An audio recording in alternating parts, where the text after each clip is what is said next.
A report from a foreign policy think tank is calling for the administration to take on a more defensive posture with China. That in doing so, they say we have to drastically reduce the number of troops on China's doorstep. China expert Gordon Chang joins me now. Gordon, they're known as the restrainers. That's kind of the shorthand. They want us to pull back troops from Japan and Korea, South Korea. What do you make of that? What do you think of their suggestion? Yeah, in general, they get one thing right and a lot of things wrong. In the moments before war, it would be good if U.S. forces were dispersed throughout the region because that would make it harder for China to destroy them in the first half hour. And so, for instance, I don't think that the George Washington Strike Group, which is our group of ships centered around the George Washington, an aircraft carrier, I don't think it should be in Yokosuka, Japan. I think it should be pulled back to at least Pearl Harbor. But the thing that is wrong about this report is that it believes that U.S. troops in the region cause tension with China. And that's absolutely wrong. U.S. troops and U.S. forces in the region create deterrence, which means they reduce tension and they drastically reduce the chance of war. And the symbolism of taking troops out of South Korea would be horrible right now after South Korea has just elected a leftist as president.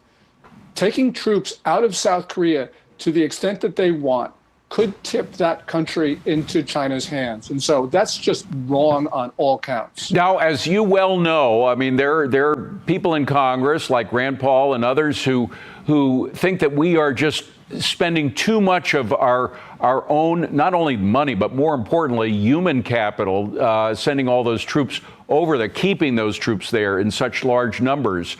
I mean, there is a legitimate argument that perhaps just on the basis of humanity alone and our own troops, we pull some of the numbers back. But you would say what to that?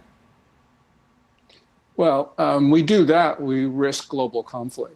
Right now, there's a war in Ukraine. There's was a war in Iran and Israel, a war in Pakistan and India, and we've got insurgencies in North Africa that look like wars.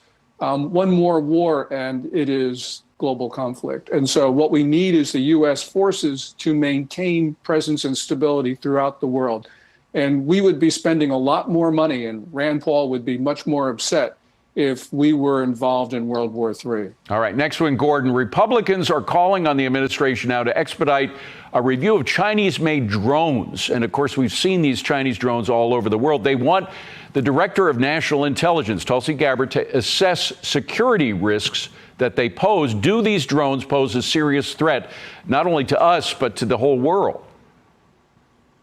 Well, of course they do. They're Chinese made, and they send information back to China unless a user prohibits that. The other thing is that merely by buying drones from DJI, which makes 70% of the world's drones, yes, a Chinese company based in Shenzhen, what we're doing is we're enriching that company and we're helping a Chinese defense contractor. We should be stimulating domestic drone production in the U.S. as a matter of high priority.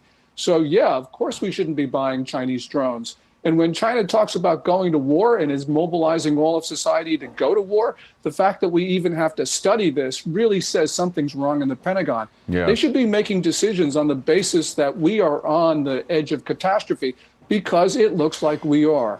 That sounds sensible to me. Gordon, thank you very much. Gordon Chang, appreciate you being here.